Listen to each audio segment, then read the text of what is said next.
Charles Fraser. The Blood Eagle. The Adventures of the Elderly Sherlock Holmes. Episode 19. Based on the characters by Sir Arthur Conan Doyle. A Go Audio production.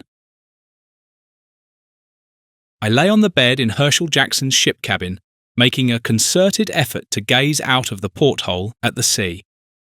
3 days had passed since we followed our suspect Hershel Jackson onto the ship Lady Jane, whereupon he sought to end his life by jumping overboard. Much to my dismay, the Lady Jane had meanwhile set sail, and thus Holmes and I found ourselves en route to Botswana, specifically to the port of Walvis Bay.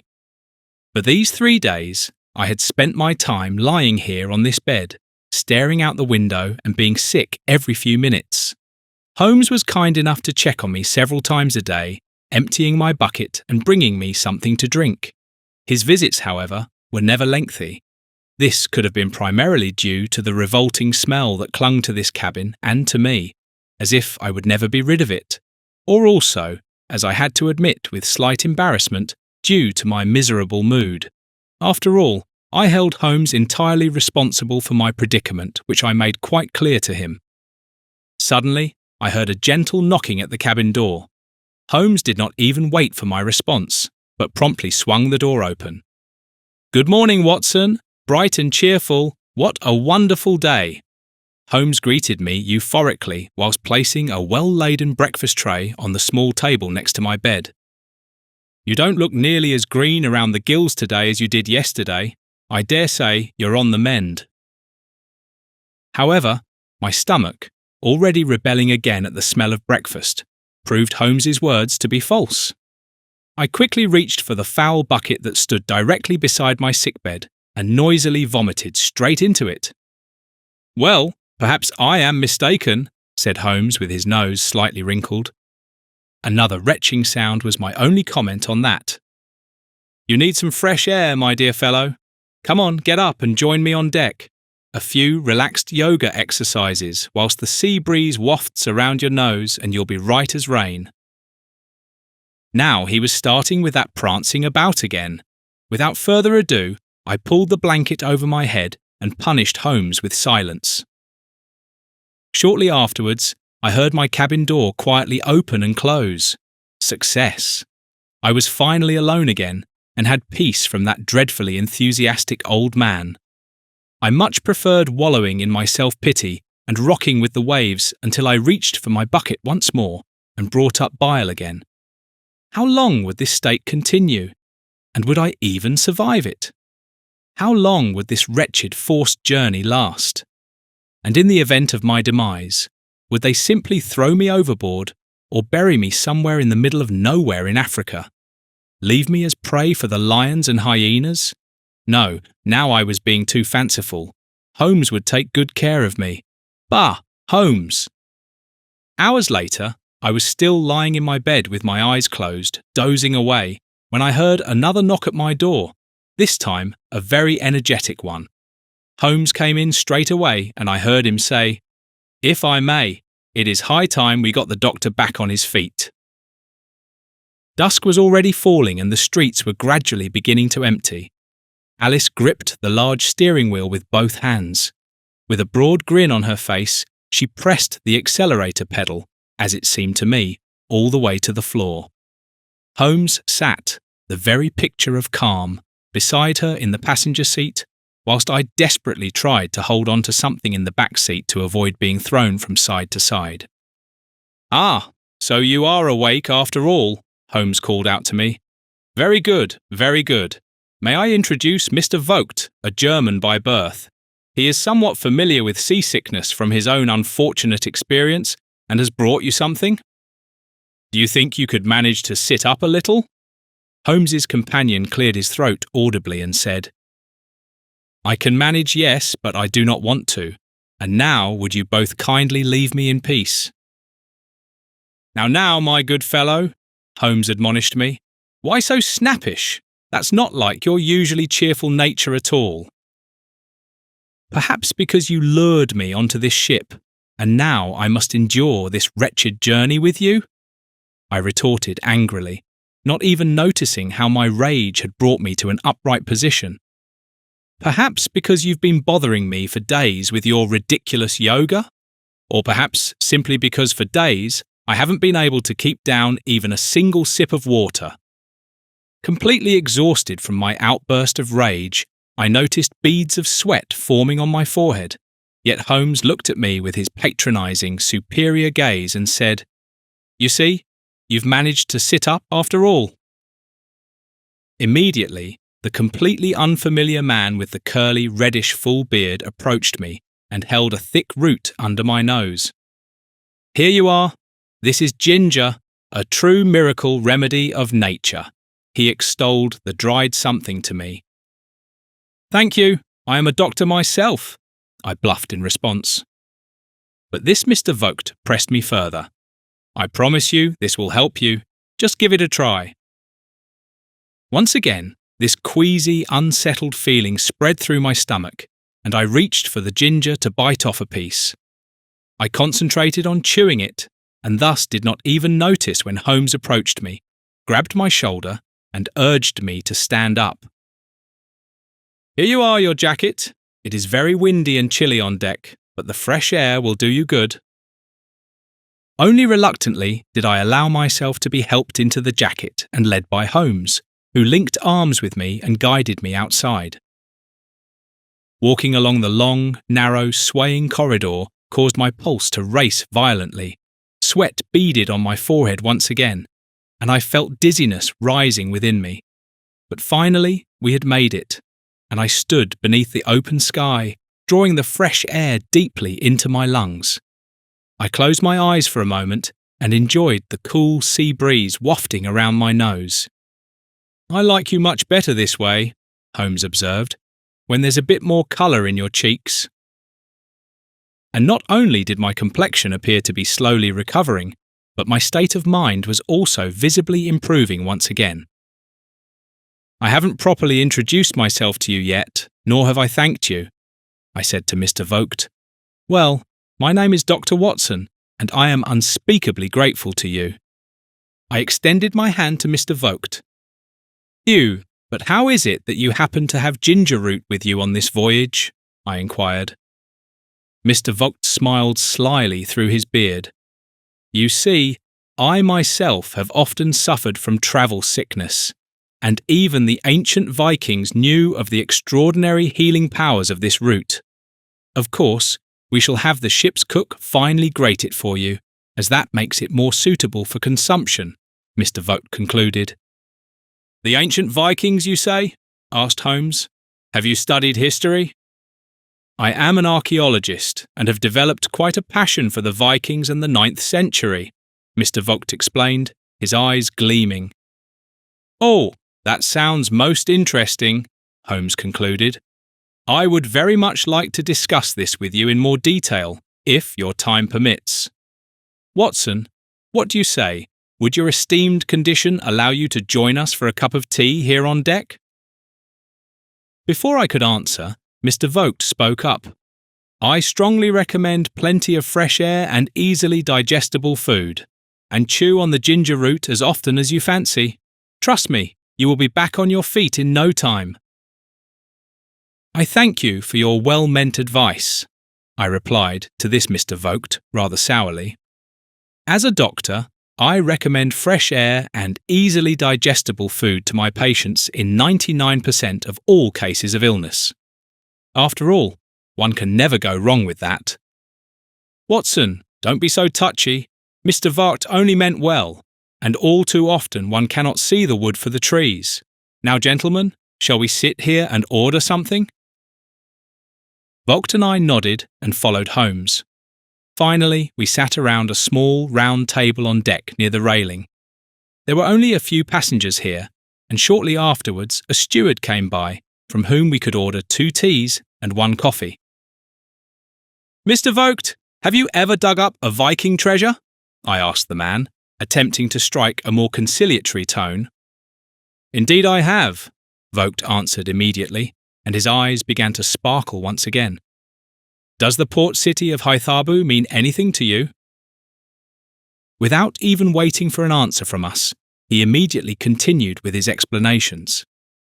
Hythabu is located in South Jutland, in a bay in the southern part of the Danish realm. The city dominated trade for over 300 years in the 10th century, until one day the city mysteriously vanished. For 3 years, I was on site with my team and participated in the excavations that took place there. Among other things, we were able to recover various everyday objects, as well as tools and weapons such as shields and axes. Mr Vogt became positively ecstatic when he spoke about his great passion. "Ah, that sounds very interesting, as I must confess I've never heard of this city before," Holmes admitted. "What fascinates me about the Viking people is the fact that even the women went on great voyages and raids, and their abilities as shield maidens were certainly not to be underestimated," Holmes stated with a smile on his lips. "Their ships would seem like nutshells by today's standards, yet they traversed the seas and conquered and plundered foreign lands." "Mr. Holmes, you sound positively romantic. Life in the 9th and 10th centuries was certainly nothing of the sort." "Ha! The danger, the adventure, crossing the sea on a ship. I imagine it all to be very exciting," said Holmes, almost lost in thought. "Holmes, here's your danger and adventure. What else do you call what we're doing on this ship?" I snapped at my friend, for I could not swallow the anger that threatened to rise within me once again. "I sincerely hope for your sake that this adventure isn't some long-planned rigged game of yours." "But my dear friend," Holmes tried to appease me, "I wash my hands in innocence." Yet that smug smile playing about his mouth did not please me at all. "Mr Vogt, I would very much like to learn more about the excavated artefacts from Hedeby. Is there an exhibition about them, or are the pieces kept in a museum?" asked Holmes. "I have notes about certain special artefacts in my cabin. Would you like to see them?" Vogt offered enthusiastically. "Most certainly," said Holmes. "Watson, you'll join us, won't you?" Despite my limited enthusiasm for the Vikings, I was grateful for the offered distraction, lest I succumb once more to my dreaded seasickness in my cabin. I nodded briefly and followed the 2 men below deck. Herr Vogt occupied a small interior cabin without windows. A narrow bed, a small table, and just 1 chair were the only furnishings. However, I immediately noticed a stack of suitcases, consisting of 4 pieces, which stood in the corner and took up a good quarter of the entire room. Holmes noticed the same. "You travel with heavy luggage," he observed. "Yes, I am planning an extended stay in Namibia," Mr Vogt replied casually. "Do you have family in Namibia?" Holmes inquired. Yes, exactly, my sister." "How long has your sister been living abroad?" Holmes wanted to know. "Oh, you're asking me too much at the moment. Perhaps 10 or 12 years? But Mr Holmes, Dr Watson, look here. These are the drawings with the information and explanations written beneath them." Mr Vogt spread out a stack of papers on his small table and began reporting excitedly. "This here is a round shield, as you can easily recognise. It distinguished itself from other shields through its handiness and stability. A so-called adaga." He paused briefly and was already rummaging for the next sheet. "This here is the Danish axe. The shaft of this battle axe was up to 1.8 metres long and had a cutting edge of over 30 centimetres. Very impressive, wouldn't you say?" "Indeed," Holmes agreed tersely. I, on the other hand, was rather bored by this information, which was probably also due to the fact that my stomach was making itself known again. "If the gentlemen have no objections, I should rather like to withdraw again," I said theatrically. Holmes looked up and glanced at me briefly. "Watson, indeed, you have gone quite pale around your little nose again. Come, my friend, I shall accompany you to your cabin." Then Holmes turned to Mr Vogt. "Thank you very much for finding the time to show us your remarkable documents. I'm sure we shall cross paths again soon. Good day to you, Mr Vogt." I felt completely exhausted when Holmes and I arrived back at my outside cabin. I sat down on my bed and chewed on my ginger root again. Soon, the first signs of relief set in, and I found myself able to begin a conversation with Holmes, who had taken a seat on a chair opposite me. "Holmes, it is most kind of you to accompany me and keep me company. However, it is not necessary. I truly did not wish to deprive you of further detailed facts about the Viking people." But Holmes waved it off with a gesture. "You have not, Watson. Quite the contrary. I simply seized the opportunity that presented itself to end the conversation." I was surprised. "But I thought you had a genuine interest in the Vikings." "Indeed I do," Holmes admitted. "But something about Mr Vogt doesn't seem quite right to me." "I do not understand. What do you mean by that?" I asked. "Oh, come now, Watson. You disliked Mr Vogt from the very beginning. Admit it. The mere fact that he gave you advice concerning your health did not sit well with you at all as a retired physician." "If I gave that impression," I began, but Holmes merely laughed. "Very well, old friend. You are quite right. After all, I do not like it either when someone tells me how to conduct my investigations." Speaking of investigating," I continued, "are investigations concerning Mr Vogt necessary, since you say something about the man appears peculiar to you?" No, I certainly hope not. After all, I want to while away the remaining days on this magnificent ship with yoga and relaxation." "Why can I not believe you?" I asked mischievously. "You were just speaking of a thirst for adventure, and now this." Holmes laughed. "We shall see what may come. I wish you a speedy recovery." Thus, Holmes bid me farewell and left me alone in my still reeking cabin. The days passed by slowly. My condition improved daily thanks to ginger, as I had to admit without dispute, yet I still could not enjoy the time as Holmes did. And Holmes certainly could not persuade me to join the daily yoga, which he performed multiple times on deck under the open sky in the most astonishing contortions. We rarely saw Mr Vogt during those last few days, which I could certainly bear quite well. However, whenever we happened to encounter him by chance, I noticed how Holmes scrutinised and observed him most carefully. I was abruptly torn from my night's rest. I heard screams, agitated, running in the corridor, and I could practically sense the general commotion at this ungodly hour. Suddenly, there was a knock at my door. Holmes entered as always without waiting for my response. "Quick, Watson, get dressed and come with me," he called excitedly. "What time is it?" I asked, still drowsy. "It is past 5 o'clock in the morning. Now do come along." As quickly as my arthritis-ridden bones would allow, I got out of bed and slipped into my trousers, which had been carefully folded over the chair beside me, waiting to be worn. Meanwhile, Holmes tossed me my jacket, which I quickly slipped into before following him with a limping gait along the corridor up to the deck. A veritable cluster of people had gathered at the ship's bow.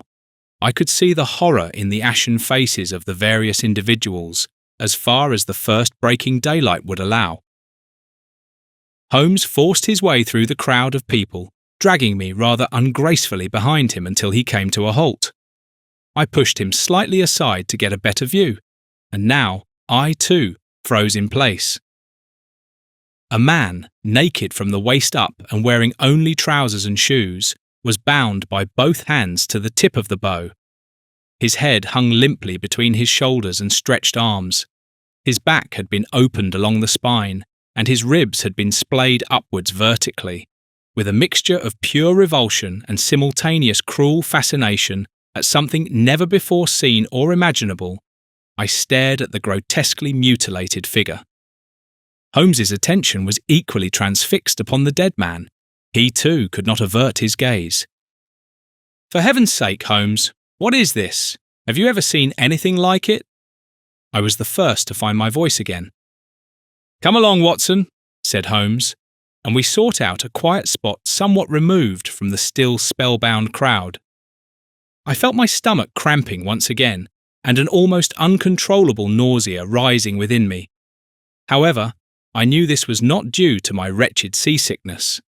My knees were trembling, and even Holmes stood more steadily beside me. "Let us sit down," I suggested thereafter. We walked a bit further and found a bench where we sat down beside one another. "What the bloody hell is going on here?" I made another attempt to coax a comment from Holmes. Yet he merely snorted heavily. "Who in God's name would do such a thing?" I blurted out once again, completely dumbfounded. Then Holmes finally found his voice again and said, "I do not know who the poor devil was that this was done to, but I know who is responsible for it." I was utterly perplexed. I had expected to encounter the same bafflement that clung to me, and not that Holmes would already present me with a perpetrator. "Who?" I asked, almost voicelessly. "Mr Vogt," came Holmes's monotone reply. "Mr Vogt?" I asked, bewildered. Mr Vogt is a bit odd, admittedly, and perhaps a tad too enthusiastic about his passion for Vikings, but a murderer? And such a bestial one at that? "Precisely. The man is too euphoric. You have just said so yourself." "Phew, but what has that got to do with this grotesque murder case?" I asked, still in complete ignorance. "Doug, this bizarre method of killing is called the blood eagle. The victim's back is opened whilst they are still alive, and the ribs, as you have so vividly just seen, are bent upwards like eagle's wings. Some claim that the victim's lungs are then removed and attached to the ribs. However, I strongly doubt this. The lungs would immediately collapse, and the victim would die instantly.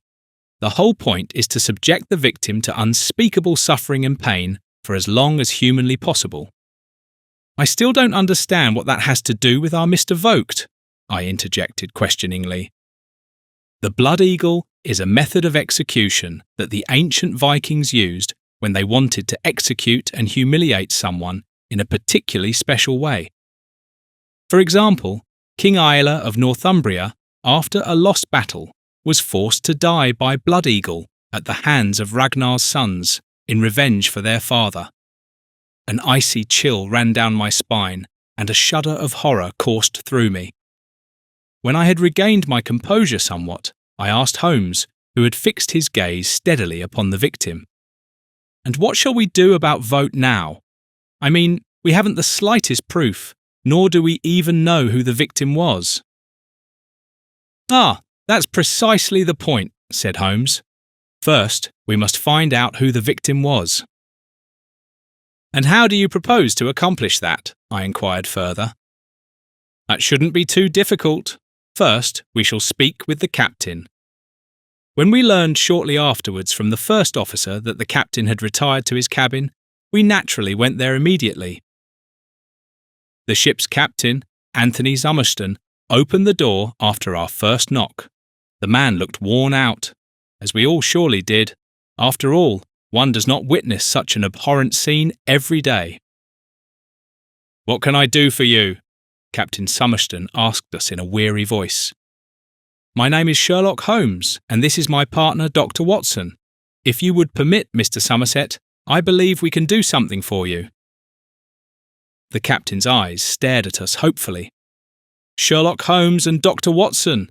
he exclaimed with delight. "What good fortune! Of course I've heard of you both and your heroic deeds. Please do come in and sit down." The captain offered us a seat in his exceedingly comfortable cabin. "Let us get straight to the point." Holmes did not hesitate. "Have you any idea who the victim was?" The captain shook his head wearily. "Unfortunately not. However, I have already instructed a trustworthy officer to find this out." "And how do you plan to accomplish that?" I asked the captain, as I was not quite clear about what might be the best approach in this matter. "Ite, my officer has the passenger list and is going through it piece by piece. This way, we shall hopefully soon discover who it is." Holmes nodded. "I implore you to inform me immediately as soon as you know more details." "Say, Mr. Holmes," said Captain Somerset.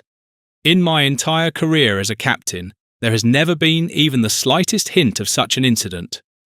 How am I supposed to conduct myself now with a murderer aboard? Mr. Somerset, whilst I cannot entirely rule out the possibility of another murder occurring, I nevertheless believe there will not be another incident. The victim was certainly not chosen at random.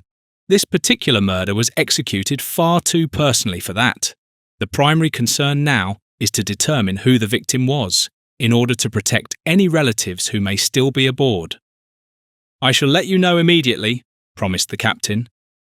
Holmes and I had withdrawn to my cabin, which, thank heavens, had lost some of its pungent odour over the past few days. I sat on my bed and anxiously chewed on my ginger root. My stomach still had not completely settled. Holmes, on the other hand, went down on all fours. Then he reached diagonally backwards with his left hand so that he could grasp his right calf. Now he pulled his foot upwards and took 5 deep breaths before switching sides. For a brief moment, I completely forgot about the bestial murder we were dealing with and simply marvelled enviously at Holmes's flexibility. "That's the half-scorpion," Holmes enlightened me. "Would certainly do you good as well." I raised my eyebrows and spared us both a comment. When he had finished his exercise, he rose again, reached into his jacket pocket and pulled out a hip flask. He smiled at me and took a deep swig. "Yoga alone isn't everything. There are far more effective methods." And considering the gravity of the situation, certainly more effective and simpler. "I can do that too," I said, taking the hip flask from his hand and also taking a deep swig. The whiskey burnt down my throat, and before it had even reached my stomach, it occurred to me that this might not have been the best and simplest thing to do to my rebellious stomach. It did not take long before I reached for my almost forgotten bucket and was sick straight into it.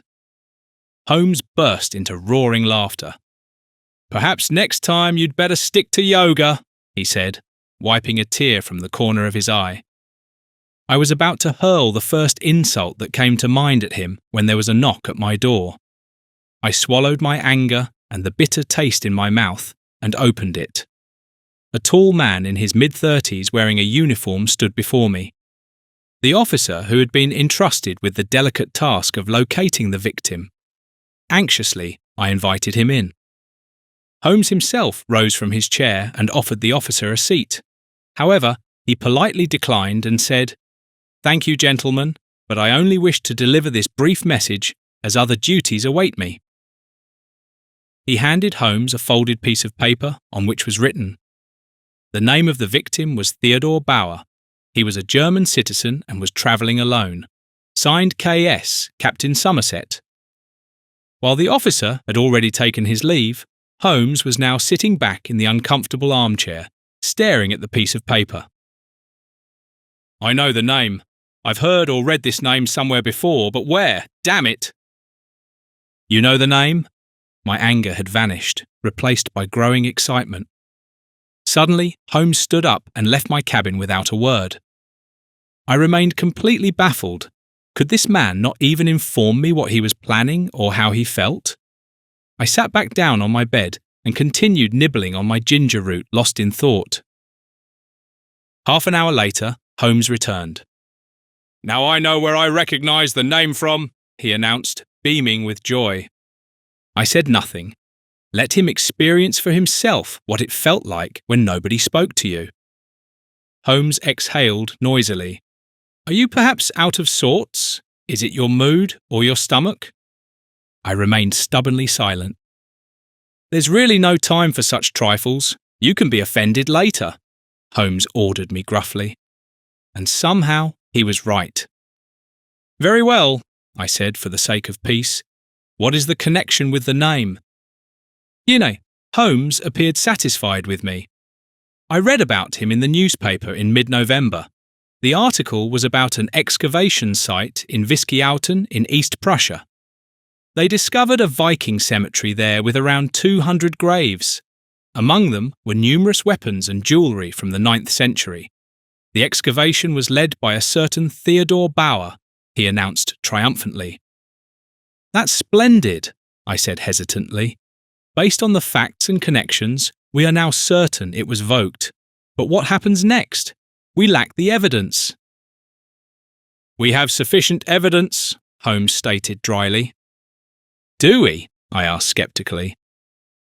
Holmes nodded and said, That supports my theory 100%. Greg Simmons was surprised and struck down by Kate Mitchell and Claire Govan, then dragged into the ladies' lavatory and subsequently hanged by the two of them. The two ladies presumably thought that the toilets would not be needed again until tomorrow, since today, at this private gathering, no other ladies were present. Furthermore, I would like to point out the scratch marks that Greg Simmons had on his forearms. He did not have these marks when he arrived here shortly before 8:30 in the evening. I could examine his forearms very closely during the scuffle with Bill. This means that the perpetrator or perpetrators inflicted the scratch marks with their fingernails when they presumably dragged him across the floor into the toilets. The only person in this room who has such fingernails is Kate Mitchell. We found the captain in the command centre. The bridge was equipped with all manner of nautical devices needed for navigation and steering. I observed how my friend Holmes was drawn to them as if by magic. In the presence of these fascinating instruments, he seemed to almost forget why we had actually come here. The captain likewise observed Holmes, then cleared his throat loudly and said, Mr. Holmes, you wish to speak with me? Ah, yes, of course, said Holmes quickly, appearing to refocus on the matter at hand immediately. The perpetrator is a certain Mr. Vogt. I suggest Dr. Watson and I first scout whether Mr. Vogt is indeed in his cabin. We wouldn't want Mr. Vogt, when cornered, to act rashly and needlessly endanger other passengers. You can then follow us at a reasonable distance with 2 armed officers. This ship does have a ship's prison, doesn't it? Asked Holmes. Ah, yes, we have a brig aboard, replied the captain, fortunately using nautical jargon. Then let us not waste any precious time. My heart was pounding in my throat as we arrived at Mr. Vogt's cabin. I nervously glanced left and right, but nobody was to be seen in the corridors. Holmes winked at me encouragingly before knocking on the cabin door. We waited several minutes, but nothing happened. I could barely stand still due to sheer excitement, but Holmes did not want to give up so quickly and knocked again. This time, we could hear noises from inside, and the footsteps grew louder until Mr. Vogt finally opened the door. He looked at us in surprise. Mr. Holmes, Dr. Watson, to what do I owe the honour? I looked right and left again, but could not locate either the captain or an officer. What on earth did these people understand by a reasonable distance? But Holmes appeared to be certain of himself. Good day, Mr. Vogt. I do apologise for the disturbance. However, your marvellous records continue to intrigue me. Might I please take another look at your documents? Vogt looked sceptical, it seemed to me, but then willingly stepped aside and granted us entry. Hesitantly, I followed Holmes. I did not really want to go in there at all. Where on earth was the captain? No sooner had we entered than my heart sank into my boots. Vogt had locked the cabin door from the inside behind us. He knew that we knew. Slowly, he reached into the inside of his jacket and pulled out a revolver, which he immediately pointed at us. How did you discover me? Vogt asked us with a grim expression. I don't understand. What have we discovered? Holmes feigned ignorance. Do not play the fool, Mr. Holmes. It does not suit you. A few hours ago, a body was discovered here on board, and now you two come specifically to me to look at my documents about the Viking finds. I do not believe you. Caught out, Holmes admitted almost cheerfully. It was the Blood Eagle that clearly established the connection to you.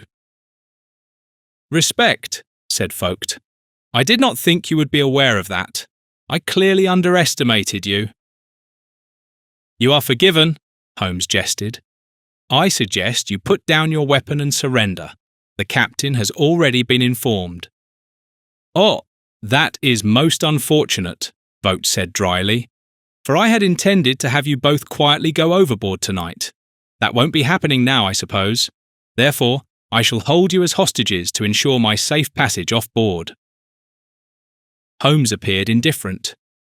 "Tell me, Mr. Vogt, I would be interested in one thing. Why the Blood Eagle? What did Theodore Bauer do to you to deserve such punishment?" "He took credit for my achievements. I was responsible for the excavations, not him. He denounced me and humiliated me in front of the other archaeologists." "Don't you think that perhaps you might have overreacted a tad?" Holmes asked ironically. Vogt shrugged his shoulders. Perhaps not. The Blood Eagle had fascinated me ever since I first read about it. Why was Theodore Bauer on this ship anyway? It suddenly occurred to me. He probably wanted his stolen goods back and to settle a personal score with Mr. Vogt, Holmes surmised. Vogt laughed. "So you know that as well." I could no longer follow the conversation. If we were to come out of this situation unscathed, Holmes would need to explain it to me. Suddenly, we heard loud knocking at the door. "Vogt, open up! This is the captain! This is an order!" For a brief moment, Vogt turned towards the door and away from us. Quick-wittedly, I grabbed the chair that stood directly beside me in the cramped cabin and forcefully struck Vogt over the head with it. Instantly, Vogt collapsed in on himself. "Well done," Holmes praised me and immediately unlocked the cabin door. Captain Somerset and 2 additional officers entered with drawn revolvers. Somerset looked first at Holmes, then at me, as I still stood there with the chair in my hand, then over to Vogt. "Gentlemen, I believe you can put your revolvers away," the captain finally said to his officers. "Please take Mr. Vogt into custody and bring him to the brig." Subsequently, Holmes strode over to the 4 suitcases stacked atop one another in the corner of the small cabin. He took the topmost suitcase from the stack and opened it. To everyone's astonishment, a heap of antique jewellery was revealed. "Voila, here is your proof. These 4 suitcases should all be filled with jewellery from the uncovered Viking graves, which therefore clearly proves the connection," Holmes explained matter-of-factly. The captain thanked us effusively and finally left us alone. Holmes and I looked at each other with a smile. "Another case solved, old chap," said Holmes. "Thus we can properly enjoy our final day aboard this ship tomorrow." "Are we going ashore tomorrow already?" I asked, full of joy. "Indeed. We shall then have 2 days' stay in Namibia before finally embarking upon our journey home. With a bit of luck, we shall be home for Christmas." "The journey home! Good heavens, I had nearly forgotten about that," I exclaimed, aghast. "Is there truly no alternative to this wretched ship?" "If you don't fancy swimming home, then the answer is no. But don't be glum about it. On the contrary, you can be jolly proud of yourself. What a fantastic blow that was against Vogt." "Ah, I thank you," I said sincerely to Holmes. "You may be good at yoga exercises like the half-scorpion and such, but nothing beats the exercise old man with chair." You were listening to Charles Fraser. The Blood Eagle. The Adventures of the Elderly Sherlock Holmes. Episode 19. Based on the characters by Sir Arthur Conan Doyle. A Go Audio production.